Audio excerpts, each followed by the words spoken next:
Good morning students. Gear drive हम लोग देख रहे थे पिछले क्लासेस में, तो गियर ड्राइव ही आज हम कंटिन्यू रहेंगे। प्रॉब्लम कैसे सॉल्व करना है उस पर हम लोग आज फोकस करेंगे ज़्यादा। थ्योरी ऑलमोस्ट थ्योरी तो कंप्लीट है सब। प्रॉब्लम सॉल्व करने में आप लोग को थोड़ा सा प्रॉब्लम होता है, तो न्यूमेरिकल कैसे प्रोसीड करना है वो देखेंगे।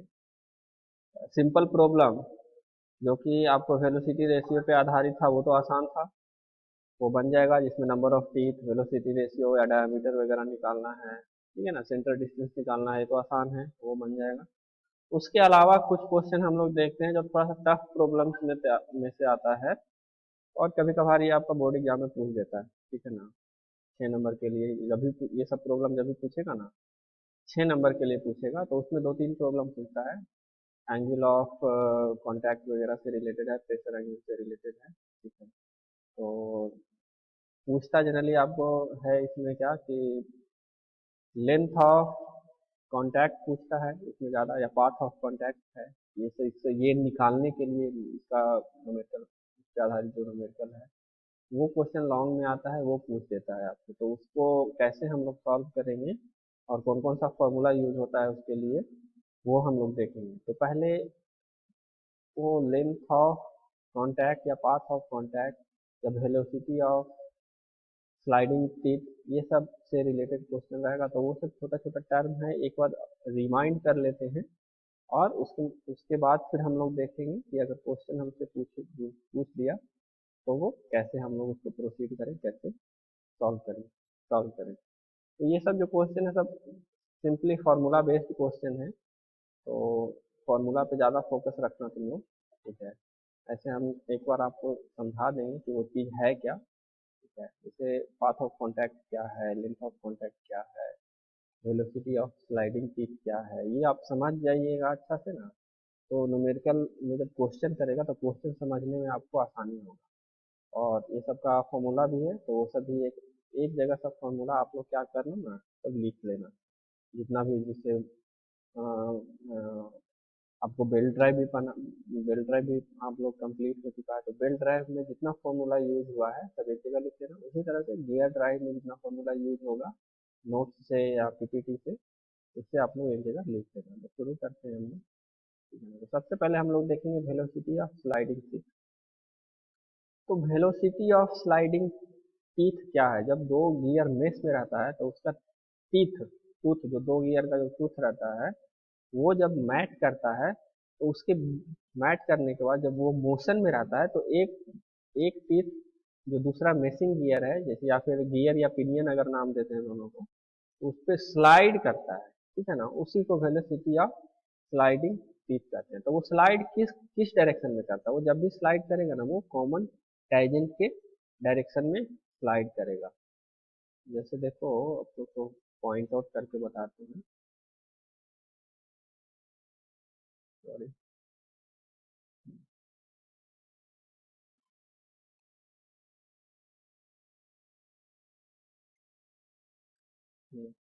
तो इसमें देखो, इसमें क्या है, वेलोसिटी ऑफ स्लाइडिंग टिप यहाँ पे क्या हो जाएगा, जैसे दो गियर, एक तो ये सेकंड गियर और ये फर्स्ट गियर मैच कर रहा है, तो ये इस डायरेक्शन में रोटेट करेगा और ये इस डायरेक्शन में रोटेट करेगा। तो क्या होगा, ये वाला गियर ना इसको इधर ढकेलेगा, तो ये चूंकि रोटरी मोशन में है, सर्कुलर मोशन में, इस डायरेक्शन में मोशन करेगा, और ये वाला उसके अपोजिट इस डायरेक्शन में मोशन करेगा। तो इस पॉइंट को, क्यू पॉइंट को कंसीडर करो, जहाँ पे कि कॉमन टेंजेंट है, आपका कॉमन नॉर्मल है। तो ये मतलब कॉमन टेंजेंट हो गया। कॉमन टेंजेंट कॉमन टेंजेंट जो है, कॉमन टेंजेंट पे ही आपका जो गियर होता है वो स्लाइड करता है कॉमन टेंजेंट पे। जिससे ये इधर मूव करेगा ना, तो ये वाला गियर देखो इधर की ओर जाएगा, और ये वाला गियर इधर की ओर जाएगा। तो ये पॉइंट आपका है ना, ये पॉइंट इस तरह से स्लाइड करेगा, इस तरह से आगे की ओर स्लाइड करेगा, ठीक है। तो इस पॉइंट पे जो वेलोसिटी होगा उसी को हम लोग बोलते हैं velocity of sliding teeth relative to its mating tooth, समझे ना। डेफिनेशन से भी जाओ, the velocity of sliding is velocity of one tooth relative to its matting tooth along the common tangent at that point. तो common tangent पे जब slide करेगा ना तो ये इस ओर स्लाइड करेगा, नॉर्मल की ओर स्लाइड करेगा, तो इसको वेलोसिटी ऑफ स्लाइडिंग टूथ कहते हैं। और length of path of contact क्या हो जाएगा, जिस जिस पॉइंट से गियर मैट करेगा, ठीक है ना, और मैट करते स्लाइड करते इधर की ओर जाएगा, तो जितना दूर तक जाएगा एक टीथ दूसरे टीथ से मैट करेगा, उसी को हम लोग बोलते हैं length of path of contact. ठीक है, length of path of contact. तो ये आपका कॉमन नॉर्मल पे होगा। ठीक है, ये जब length of path of contact जो होगा हमेशा कॉमन नॉर्मल पे होगा, और वेलोसिटी ऑफ स्लाइडिंग टीथ हमेशा कॉमन टेंजेंट पे होगा, याद रखिएगा। ठीक है ना, वेलोसिटी ऑफ स्लाइडिंग टीथ किसके अलोंग होता है, तो वो होता है कॉमन टेंजेंट के अलोंग, और length of path of contact जो होता है वो होता है किसके अलोंग, कॉमन नॉर्मल के अलोंग। ठीक है, ये आपको याद रखना है। इस डायग्राम को अगर आप जूम करके देखिएगा ना तो और अच्छा से समझ में आएगा। यहाँ पे हमको अभी जूम करने आ नहीं रहा है, तो हम आपको बता देते हैं। ठीक है, जब आप लोग मोबाइल वगैरह में देखिएगा ना जूम करके तो अच्छा से समझ में आएगा। तो कोशिश करते हैं देखिए।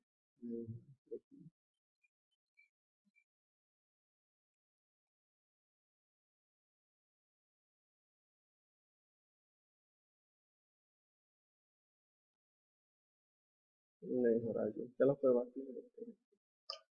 तो हाँ, नेक्स्ट फिर हम लोग आते हैं वेलोसिटी ऑफ स्लाइडिंग टूथ। आपको ऐसा न्यूमेरिकल इसका प्रूफ वगैरह का जरूरत नहीं पड़ता है, केवल final formula of velocity of sliding tooth का आप लोग याद रखेंगे। ठीक है ना, ये इसका जरूरत आप लोग को पड़ेगा। वेलोसिटी ऑफ स्लाइडिंग टूथ का जो वी से इसको रिप्रेजेंट करते हैं, तो वेलोसिटी ऑफ स्लाइडिंग टूथ क्या है, जब एक टूथ दूसरे टूथ से कांटेक्ट में रहता है और मोशन में रहता है तो उसमें कोई ना कोई वेलोसिटी होगा। और जो मैटिंग टूथ है वो एक दूसरे के ऊपर स्लाइड करता है, किस ओर स्लाइड करता है, तो कॉमन टेंजेंट की ओर। ये जो कॉमन टेंजेंट की ओर है ये इसकी ओर, इस ओर स्लाइड करेगा जब इस ओर गियर मूव करेगा तो, इस ओर मूव करेगा तो, अगर अपोजिट डायरेक्शन में मूव करेगा तो इस ओर स्लाइड करेगा। ठीक है ना, क्योंकि ये चीज है, तो देखो ना डायग्राम से भी एक्सप्लेन, इमेजिन करो कि गियर मूव कर रहा है, किस डायरेक्शन में मूव कर रहा है, इमेजिन करो कि इस डायरेक्शन में मूव कर रहा है, आपको ये क्लॉकवाइज डायरेक्शन में ये मूव कर रहा है। तो ये वाला पार्ट देखो, यहाँ पे गियर मैच कर रहा है, कॉमन कॉमन टेंजेंट और कॉमन नॉर्मल यहीं पे आपका आ रहा है। तो यहाँ पे अगर वो मूव कर रहा है तो ये इस ओर मूव करेगा ना, इस ओर मूव करेगा। तो ये वाला जो पार्ट है, ये जो टचिंग वाला पार्ट है, ये जो टच कर रहा है इतना वाला पार्ट, ये किस ओर मूव करेगा, ये इस ओर मूव करेगा। ठीक है, तो यहीं पे होता है वेलोसिटी ऑफ स्लाइडिंग स्पीड, और उसका फॉर्मूला होता है V S equal to omega 1 plus omega 2 into Q P. Q P यहाँ पे क्या आ रहा है, क्यू और पी क्या आ रहा है, देखो क्यू पी क्या आ रहा है, डायग्राम में दिख रहा है क्यू पी, क्यू पी, ये क्यू पी आ रहा है, क्यू ये पॉइंट है और पी ये पॉइंट, क्यू पी। ठीक है, क्यू पी निकालने का भी फॉर्मूला दिया हुआ होगा। ठीक है, आगे तो ये फॉर्मूला आप लोग नोट कर लेना, वेलोसिटी ऑफ स्लाइडिंग टीथ का ये फॉर्मूला होता है। नेक्स्ट स्लाइड में हम लोग आते हैं प्रेशर एंगल। तो ये एंगल जो हम लोग जो कॉमन कॉमन टेंजेंट पे, सॉरी कॉमन नॉर्मल पे जो एक्सिस से जो परपेंडिकुलर डालते थे, और वो जो एंगल दोनों गियर के एक्सिस को जो मिलाने वाली रेखा से जो एंगल हम लोग को मिलता था उसी को हम लोग प्रेशर एंगल बोलते थे। जैसे दो गियर मिल रहा था, जैसे वेलोसिटी रेशियो जब हम लोग आप लोग को ये लॉ ऑफ गियरिंग जब बता रहे थे, तो उसमें हम लोग क्या किए थे, सबसे पहले कॉमन टेंजेंट ड्रॉ किए थे, और कॉमन टेंजेंट ड्रॉ करने के बाद हम लोग कॉमन नॉर्मल ड्रॉ किए थे, टेंजेंट पे परपेंडिकुलर डाल करके। ठीक है, अब ये टेंजेंट है और इस पे ये सॉरी ये जो टेंजेंट था, टेंजेंट पे परपेंडिकुलर डाले तो ये आपका क्या निकला, ये आपका कॉमन नॉर्मल निकला। ठीक है ना, अब कॉमन नॉर्मल पे जब हम एस एक्सिस से गियर और पिनियन का एक्सिस से जो हम परपेंडिकुलर डालें, तो वो एक्सिस से जो दोनों एक्सिस गियर को जो मिलाने वाली रेखा है, जो सेंटर डिस्टेंस है, तो यहाँ ये और ये जो सेंटर डिस्टेंस हुआ इसको मिलाने वाली रेखा से जो एंगल बनाता था उसको हम लोग बोलेंगे pressure angle. It is the देखो यहाँ पे it is the angle which the common normal to the base circle. ठीक है, कॉमन नॉर्मल से जो बेस सर्किल पे जो एंगल बनाता है उसी को हम लोग बोलते हैं प्रेशर एंगल। ठीक है, अब है next force due to power transmitted. ठीक है, गियर के थ्रू हम लोग क्या करते हैं, पावर ट्रांसमिटेड करते हैं। तो गियर के थ्रू जब पावर ट्रांसमिट करेंगे तो कितना फोर्स से वो पावर ट्रांसमिट होगा। ठीक है, फोर्स कितना, टूथ पे जो फोर्स लगेगा। ठीक है, जब पावर ट्रांसमिशन के दौरान गियर के जो टीथ होगा उस पर कितना फोर्स लगेगा वो हम निकालते हैं। तो वो निकालने का आपका दो फार्मूला है। क्योंकि देखो ये जब गियर गियर जब भी आपका एक्ट करेगा, गियर पे जब भी पावर ट्रांसमिशन होता है, गियर तो मूवेबल है, गियर मूव कर रहा है। गियर जब भी मूव कर रहा है तो वो प्रेशर एंगल से ही मूव करेगा। जब गियर एक गियर दूसरे गियर से जब मैच करेगा तो प्रेशर एंगल के थ्रू ही मैच करेगा। अब जब कोई भी फोर्स जब किसी एंगल के थ्रू लगता है तो उसका कंपोनेंट में डिवाइड हो जाता है। जब कोई फोर्स, बच्चे से पढ़ते आए हैं आप लोग, मैकेनिक्स में भी अगर पढ़े होंगे, अगर कुछ लोग पढ़े होंगे तो आप लोग को तो फ्री में पास कर दिया। ठीक है, देख रहे हैं कितना पास नुकसान है फ्री में पास करने का। जो घर बैठे बैठे पास करते हैं तो कंपोनेंट वगैरह निकालने में दिक्कत होता है ना आप लोग को, पढ़ के पास होते तो दिक्कत होता है, नहीं होता। तो देखो, जब हम लोग पढ़े थे कि कोई एंगल के थ्रू फोर्स लग रहा है, एफ थीटा एंगल से, थीटा एंगल से कोई फोर्स लग रहा है। ठीक है, इसका हॉरिजॉन्टल कंपोनेंट और वर्टिकल कंपोनेंट में डिवाइड हो जाता है। ये एफ कॉस थीटा और ये एफ साइन थीटा इस एंगल में डिवाइड हो जाता है। तो वही डिवाइड किया यहाँ पे। तो फोर्स है ये तो टेंजेंशियल फोर्स लगेगा। तो ये किसी प्रेशर एंगल के थ्रू जब पावर ट्रांसमिशन हो रहा है और टूथ यहाँ पे कांटेक्ट में है तो पावर ट्रांसमिशन यहीं से होगा। अब ये जब पावर एक टीथ से दूसरे टीथ पे लगाएगा पावर, तो किसी न किसी फोर्स से इसको पुश करेगा पावर के कारण, क्योंकि मूव कर रहा है। ठीक है, तो ये फोर्स कितना होगा, तो ये फोर्स जो भी निकलेगा ये तो किसी जब प्रेशर इससे कुछ ना कुछ एंगल निकल के बनाएगा। ठीक है, अब ये कुछ ना कुछ एंगल लेके बनाएगा तो कितना एंगल, प्रेशर एंगल के थ्रू मूव करता है तो ये फाई एंगल से मूव करेगा। ठीक है, अब इसी का दो कंपोनेंट निकाल दिया, टेंजेंशियल कंपोनेंट और रेडियल कंपोनेंट। तो ये रेडियल कंपोनेंट और टेंजेंशियल कंपोनेंट कहाँ होता है, गियर के टूथ पे होता है। जहाँ पे गियर मैच कर रहा है, मेस कर रहा है ना, वहाँ पे होता है।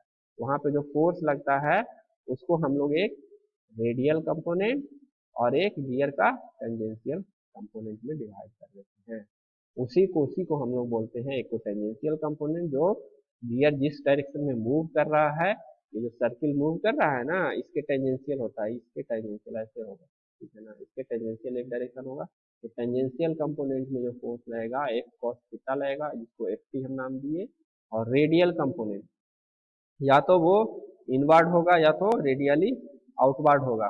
वो डायरेक्शन ऑफ मूवमेंट पे डिपेंड करेगा, किस डायरेक्शन में, क्लॉकवाइज डायरेक्शन में मूव कर रहा है, एंटी क्लॉकवाइज डायरेक्शन में मूव कर रहा है, उस पर वो डिपेंड करेगा, इनवर्ड होगा या आउटवर्ड होगा। ठीक है ना, तो वो हो जाएगा आपका F R equal to F sine phi. यहाँ पे फाई क्या है आपका, प्रेशर एंगल। फाई हमेशा क्या है, प्रेशर एंगल। ठीक है, तो ये दो फोर्सेस आपको उस पर लगता है। नेक्स्ट टॉर्क, अगर फोर्स मालूम है तो टॉर्क निकल जाएगा, निकल जाएगा ना, निकल जाएगा ना। जैसे अगर गियर आपका गोल होता है, गियर क्या होता है, गोल साइज का होता है, सर्कुलर होता है मोस्टली, नहीं होता है। गियर मोस्टली क्या होता है आपका, सर्कुलर होता है। ठीक है ना, गियर मोस्टली सर्कुलर होता है। तो टेंजेंशियल डायरेक्शन में अगर फोर्स लग रहा है, सपोज दैट ये गियर है, तो इसका टेंजेंशियल डायरेक्शन में फोर्स क्या लगेगा, यही लगेगा ना। किसी पॉइंट को लेंगे, उस पॉइंट पे टेंजेंट डॉट करेंगे। तो ये एफ टी अगर हमको मालूम है, ये तो एफ टी निकलेगा कहाँ से, प्रीवियस वाला फॉर्मूला से। यहाँ से एफ टी निकल जाएगा, निकल जाएगा। पावर अगर हमको मालूम है तो पावर, अगर जितना पावर ट्रांसमिट कर रहा है गियर, वो हमको मालूम है। ठीक है ना, वो मालूम है। तो पावर ट्रांसमिशन से हमको क्या निकल जाएगा, फोर्स निकल जाएगा, एफ का वैल्यू। और इस एफ का वैल्यू निकलेगा और प्रेशर एंगल मालूम रहेगा हमको, एफ का वैल्यू निकलेगा और प्रेशर एंगल जब मालूम रहेगा हमको, तो तो क्या, टेंजेंशियल फोर्स और रेडियल फोर्स निकल जाएगा, निकलेगा कि नहीं। अब ये जब निकल जाएगा तो हमको टॉर्क अगर क्वेश्चन में पूछ जाए कि टॉर्क कितना हो रहा है, तो वो हम निकाल लेंगे। कैसे निकाल लेंगे, force F T tangential force है, टॉर्क कितना निकलेगा गियर पे, गियर पे जो टॉर्क लगेगा टेंजेंशियल डायरेक्शन में जो फोर्स लग रहा है और उस पे सेंटर से परपेंडिकुलर डिस्टेंस कितना है, तो यहाँ से क्या है, परपेंडिकुलर डिस्टेंस एक्सिस पे डालेंगे, सेंटर पे डालेंगे गियर का, ठीक है। तो परपेंडिकुलर डिस्टेंस सेंटर से डालेंगे तो वो क्या होगा, रेडियस ही होगा ना, रेडियस ही होगा ना। तो टॉर्क हो जाएगा F T into R, F T into R. अब ये आर कौन सा लेंगे, तो पिच सर्किल रेडियस लेंगे, क्योंकि गियर मूव किसके थ्रू करता है, पिच सर्किल में ही टच करके मूव करता है ना, तो जहाँ पे टच करेगा वहीं पे ना फोर्स ट्रांसफर होगा, जहाँ पे गियर मैच करेगा वहीं पे ना फोर्स ट्रांसफर होगा, ठीक है। तो ये पिच सर्किल रेडियस हमेशा लेते हैं, अडेंडम रेडियस या डिडेंडम रेडियस नहीं लेते हैं, ठीक है। क्यों नहीं लेते हैं, क्योंकि जो भी फोर्स ट्रांसफर होगा या पावर का ट्रांसफर होगा, जहाँ से गियर, एक गियर पिनियन से जहाँ पे मेस कर रहा है या एक गियर फॉलोअर से जहाँ से मेस कर रहा है, वहीं से ना उसी के थ्रू पावर ट्रांसमिशन होगा ना, तो टॉर्क भी उसी के थ्रू निकलेगा, ठीक है। तो हम लोग ये एफ टी निकाल लेंगे, तो टेंजेंशियल फोर्स निकल जाएगा। उसी तरह से अगर रेडियल और नॉर्मल फोर्स हम क्या है, रेडियल और नॉर्मल फोर्स हमको मालूम है, तो पावर ट्रांसमिशन भी हमको निकल जाएगा। तो पावर ट्रांसमिशन के लिए फॉर्मूला क्या है, टॉर्क हम निकाल लिए, टॉर्क इंटू ओमेगा, ए इंटू ओमेगा, पावर ट्रांसमिशन के लिए हमको निकाल लेंगे, ठीक है। और फॉर्मूला देखते हैं, ये सब फॉर्मूला आप लोग नोट करते चलना, ठीक है ना, जितना फॉर्मूला अभी 3-4 गो आया, ठीक है। वेलोसिटी ऑफ स्लाइडिंग टिप का, फिर क्या है, रेडियल फोर्स और टेंजेंशियल फोर्स का, फिर टॉर्क का, तो टॉर्क मालूम रहेगा तभी ना आप पावर निकालिएगा, ठीक है। या फिर टॉर्क और ओमेगा आपको दिया, ओमेगा क्या है, एंगुलर वेलोसिटी है, 2 पाई एन वाई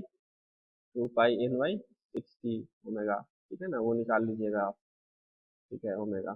अगर एन दिया हुआ है ओमेगा निकल जाएगा, एन नहीं दिया हुआ है तो वेलोसिटी रेशियो वाला फार्मूला लगा के एन निकाल सकते हैं ना, वो निकाल करके आप निकालिएगा। आप देखिए अगर पावर दिया हुआ है तो हो सकता है टॉर्क निकालने के लिए पूछ दे, या टॉर्क और वेलोसिटी दिया हुआ है तो पावर पूछ दे, कितना पावर ट्रांसमिट हो रहा है, इस तरह से क्वेश्चन पूछता है, ठीक है। तो ये सब सिंपल क्वेश्चन में से आ जाता है। देखिए सिंपल क्वेश्चन को दिया हुआ भी है आपको एग्जाम्पल के रूप में, कि calculate the total load F due to power transmitted, तो पावर ट्रांसमिटेड आपको दिया हुआ कितना है, 120 किलोवाट, पावर ट्रांसमिशन आपका 120 किलोवाट दिया हुआ है, डायमीटर दिया हुआ है, रेडियस दिया हुआ है, ठीक है ना, और स्पीड भी दिया हुआ है, स्पीड दिया हुआ है। तो हम क्या निकाल लेंगे, पावर ट्रांसमिशन इस फॉर्मूला को यूज करके निकाल लेंगे, F T equal to F cos theta, F R equal to F sine theta, तो टॉर्क निकल जाएगा एफ टी इंटू आर। अब F T into R torque निकल जाएगा तो पावर ट्रांसमिशन निकल जाएगा, ऑलरेडी पावर ट्रांसमिशन तो दिया हुआ है, तो पावर ट्रांसमिशन निकल जाएगा। हमको निकालने क्या कर रहा है, फोर्स निकालने कर रहा है, फोर्स ड्यू टू एफ निकालने कर रहा है, तो एफ हम निकाल लेंगे। कैसे निकालेंगे, प्रोसीड करेंगे क्वेश्चन, चूंकि पावर दिया हुआ है यहाँ पे और ओमेगा दिया हुआ है, अगर हमको हमको मालूम है P equal to T into omega है, ठीक है। अब गिवन डाटा में हम जो लिखे हैं उसमें पावर दिया हुआ है और n दिया हुआ है, तो n दिया हुआ है तो ओमेगा निकल जाएगा, 2 पाई n/60 से निकल जाएगा ना, तो ओमेगा हम निकाल लिए। अब ये दिया हुआ है, ये दिया हुआ है, तो टॉर्क निकल जाएगा, तो T इक्वल टू निकल जाएगा, T का वैल्यू हमको मालूम चल जाएगा। अब T इक्वल टू और क्या दिया हुआ, T equal to F T into R हम जानते हैं, T इक्वल टू क्या होता है, T equal to F T मतलब क्या, tangential force into radius, radius भी आपको मालूम है। अब रेडियस मालूम है, टी मालूम है, तो यहाँ से एफ टी निकल जाएगा, एफ टी निकल जाएगा जी, निकलेगा कि नहीं। अब एफ टी निकल जाएगा तो एफ टी का फार्मूला यहाँ पे हमको पता है, F cos theta, F T equal to क्या है, एफ कॉस थीटा, जो कि फोर्स ट्रांसफर एफ है, यही तो पूछ रहा था निकालने के लिए ना, sorry cos five, pressure angle. अब देखिए प्रेशर एंगल हमको मालूम है, तो गिवन डाटा में प्रेशर एंगल भी आपको 20 डिग्री दिया हुआ है।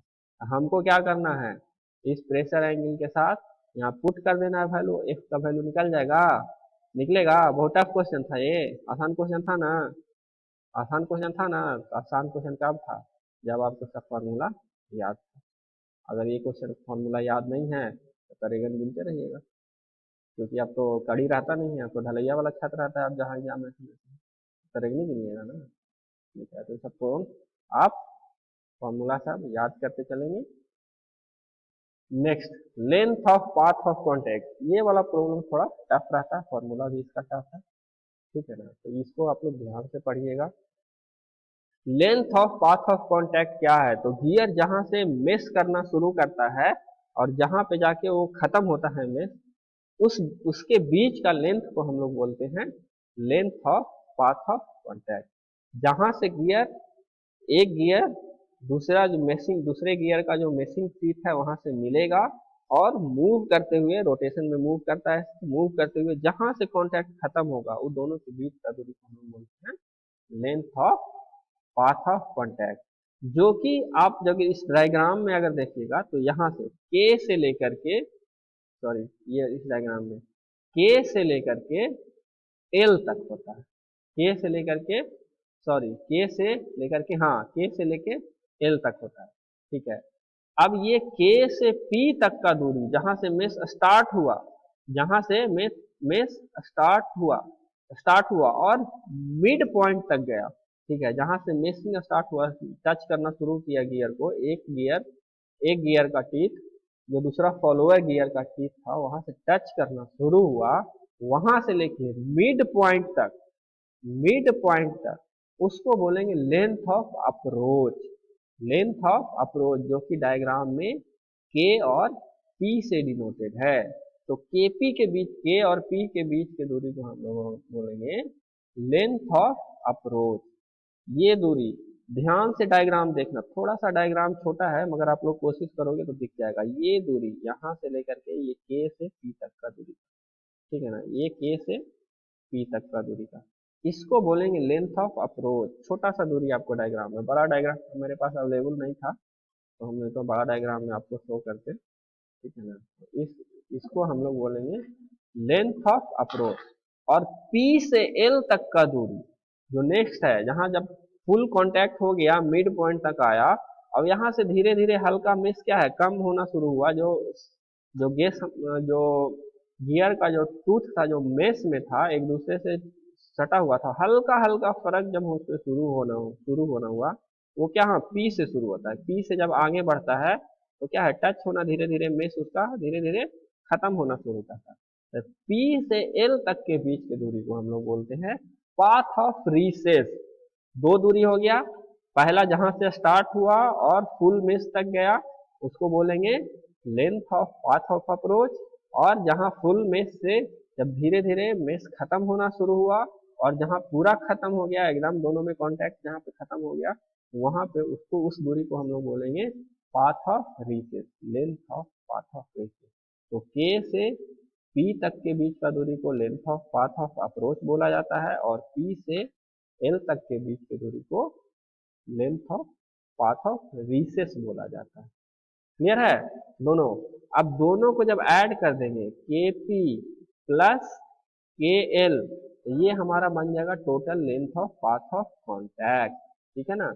वही यहाँ पे आपको शो किया है, के पी इक्वल टू के एल, के सॉरी के पी यहाँ पे length of path of approach है, पिछला वाला डायग्राम में होगा, हाँ यहाँ पे वही आपको यहाँ पे शो किया है, के एल इक्वल टू के पी प्लस पी एल। तो ये के पी क्या है, ये के P length of path of approach है, और पी एल क्या है, length of path of recess, ठीक है।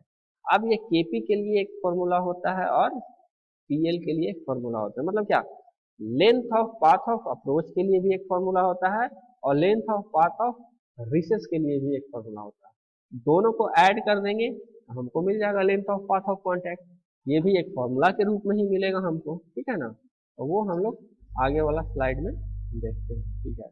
अब के P length of path of approach का देखिए फॉर्मूला ये निकाला है, तो आप लोग केवल फॉर्मूला नोट करते चलेंगे जैसा कि बताया था मैंने, ठीक है। तो फॉर्मूला ही आप लोग को याद रखना है, इस फॉर्मूला पे ही न्यूमेरिकल बनेगा, ठीक है ना। ये जो फॉर्मूला आपको दिख रहा है इसी पे न्यूमेरिकल बनेगा।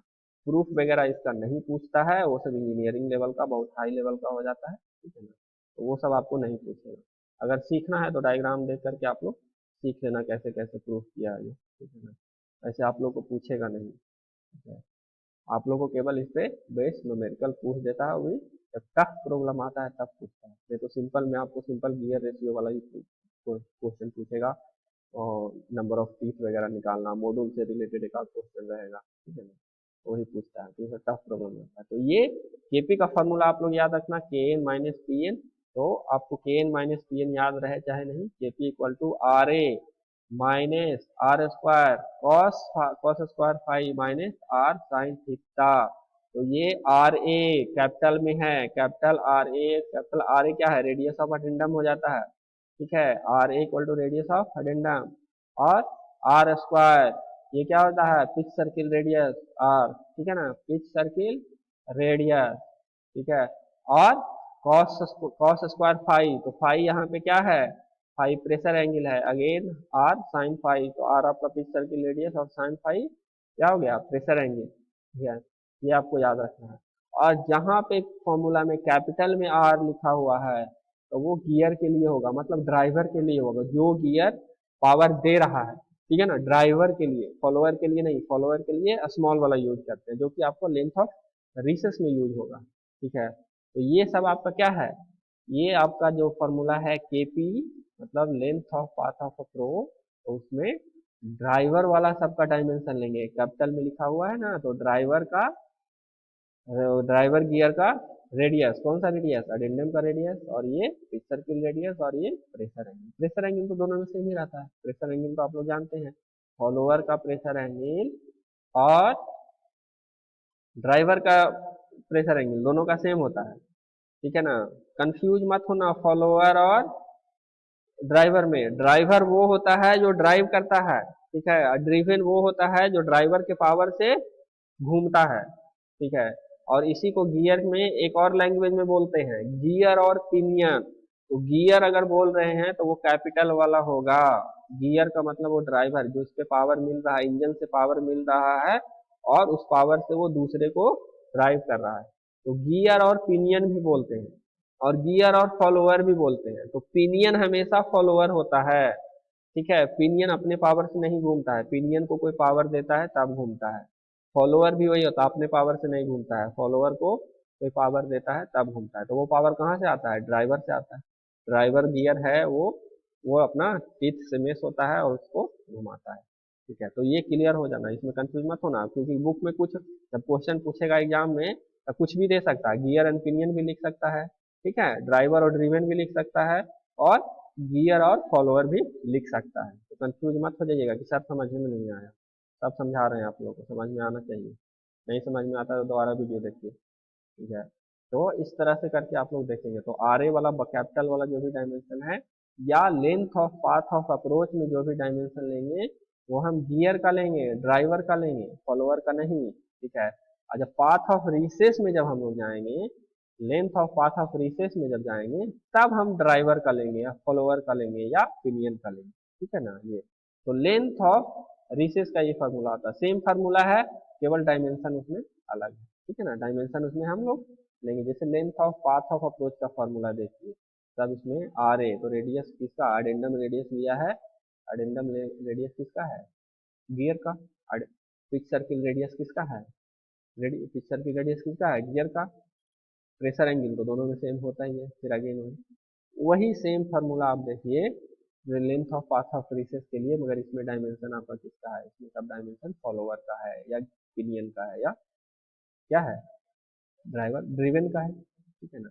अब ये दो फार्मूला को जब ऐड कर देंगे के एल इक्वल टू के पी प्लस पी एल, ये हमारा length of path of contact का फार्मूला बन जाएगा, दिख रहा है आप लोग को। तो ये फार्मूला आप लोग लिख लीजिएगा, तो length of path of contact का ये फार्मूला होता है R A minus R square cos square five, और R A square minus R square cos square five minus R plus R sine, clear है ना। तो ये फार्मूला आप याद रखिएगा, ठीक है। ये जो आपका ये आर साइन थीटा है ना, ये आप ध्यान रखना है आप लोग को, ये अंडर रूट के बाहर है, ठीक है ना, ये अंडर रूट के बाहर है, अंडर रूट के अंदर नहीं है, दोनों को अंडर रूट के अंदर से तो गलत हो जाएगा आपका, ठीक है ना, ये अंडर रूट के बाहर है। ये एक्चुअली यहाँ पे मिस्टेक है, थोड़ा सा इस तरह से लिखना चाहिए था, यहाँ पे ब्रैकेट दे देना चाहिए था इस तरह से, ठीक है ना। ये फार्मूला भी जब आएगा ना तो ये आपका इस तरह से आएगा, ये माइनस, ठीक है। तो आप ये फार्मूला कंठस्थ कर लीजिए, कॉपी पे नोट कर लीजिए और बीच बीच में रिवाइज करते रहिए।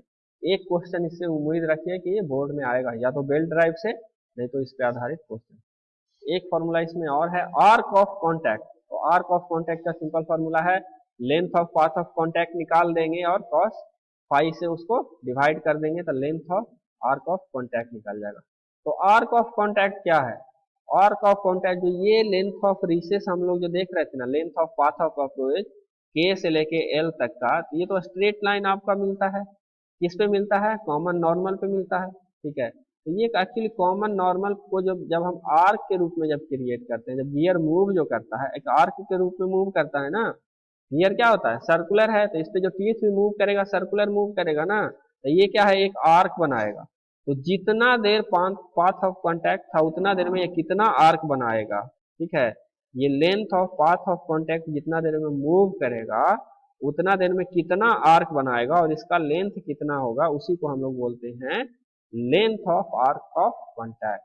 देखिए इसको सिंपल आपको किताबी भाषा में लिखा है, arc of contact is the path traced by point on the pitch circle from the beginning to the end of engagement of given pair of the teeth, ठीक है। पेयर ऑफ टीथ जो होगा जब तक कांटेक्ट में रहेगा जितना arc बनाएगा उसके लेंथ को हम लोग बोलेंगे length of arc of contact, और उसका फॉर्मूला होता है length of arc of contact का length of path of contact divided by pressure angle of cos, pressure angle of cos मतलब कॉस फाई, ये निकल जाएगा।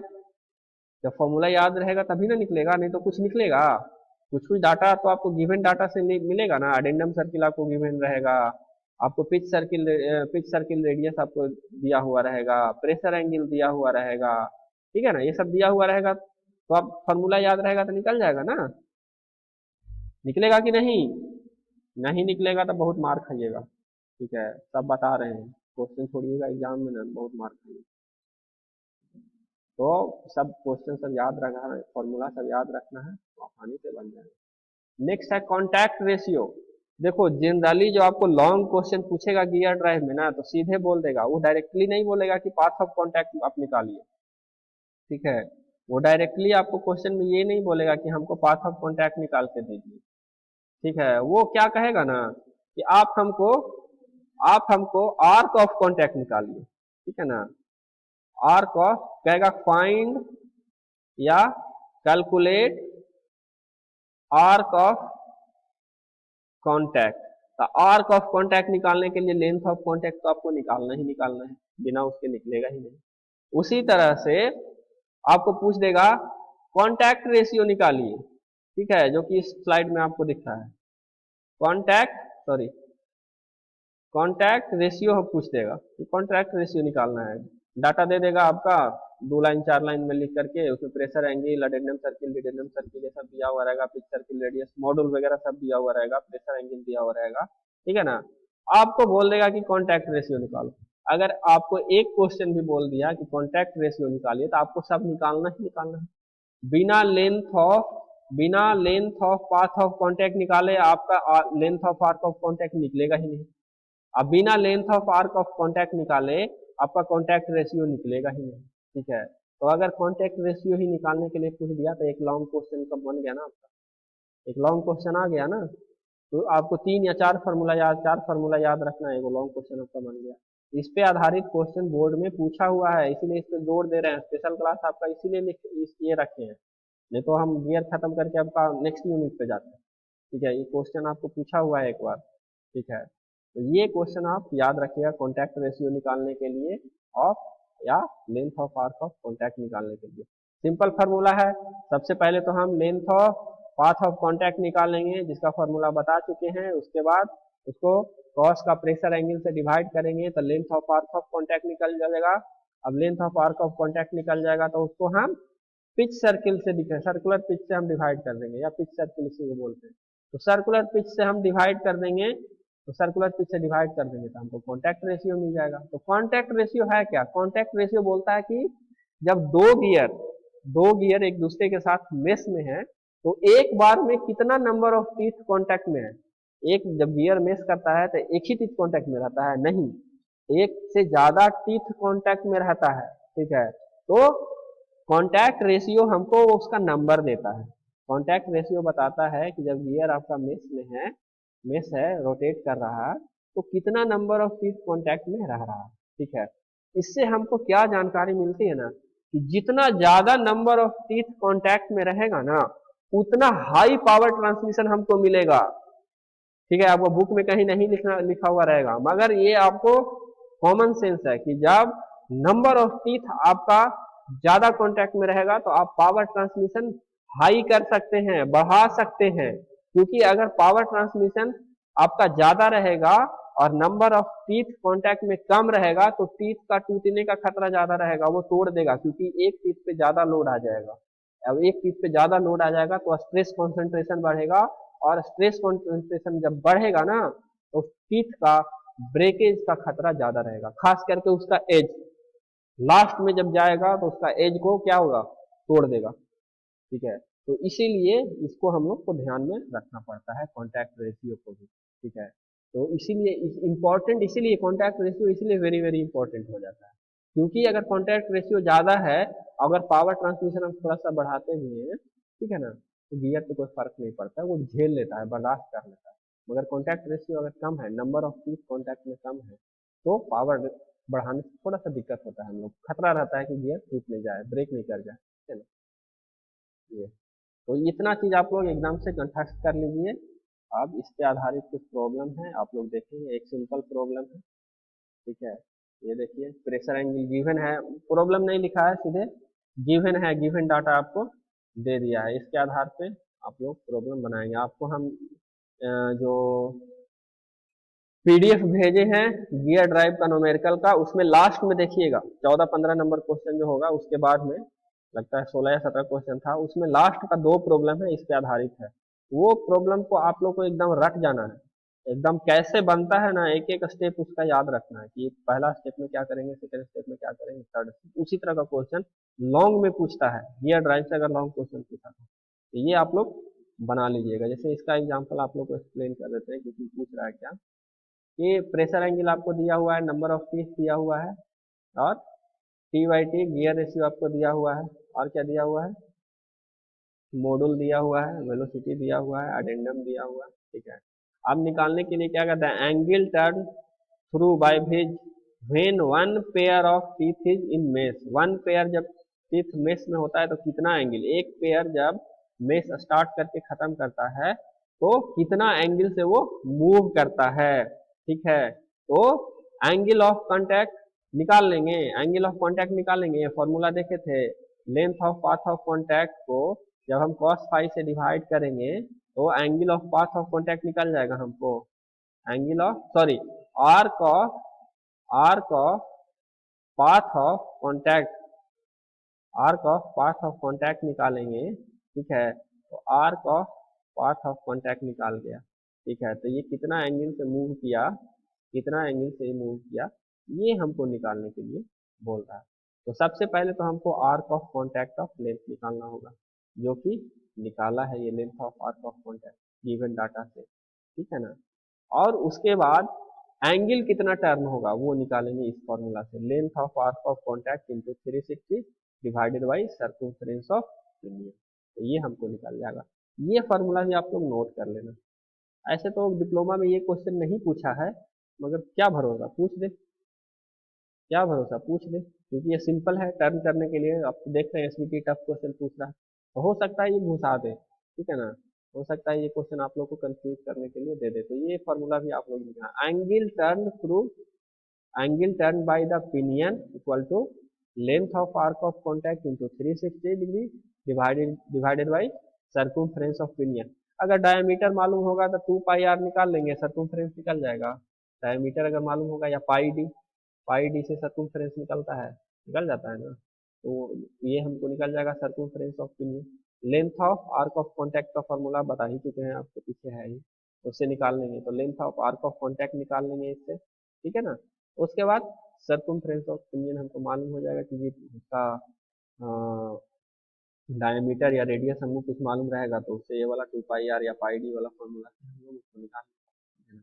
बाकी सब तो दिया हुआ है, देखिए इसमें निकाला है, length of path of contact सारा दिया हुआ है आपको, length of path of contact.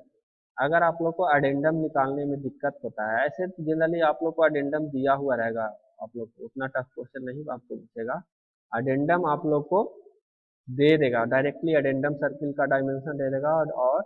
और पिच सर्किल का डायमेंशन हो सकता है नहीं दे, पिच सर्किल आप लोग को हो सकता है निकालने के लिए पूछ दे, वो पिच सर्किल का फार्मूला होता है जो को आप जब हम आप लोग को जब नोमेनक्लेचर जब पढ़ा रहे थे तो उसमें एक फार्मूला था पिच और मॉड्यूल से रिलेटेड, ठीक है ना। वो फार्मूला आप लोग देख लीजिएगा, एक बार रिवाइज कर लीजिएगा तो उससे पिच सर्किल आपका बन जाएगा। अगर उससे भी कंफ्यूजन है तो जो प्रॉब्लम हम लोग असाइनमेंट में आप लोग को दिए हैं ना उसको रिवाइज कीजिएगा ना, उसमें कैसे कैसे निकाला है सब आपको क्लियर किए, तो वो आप लोग देख लेना।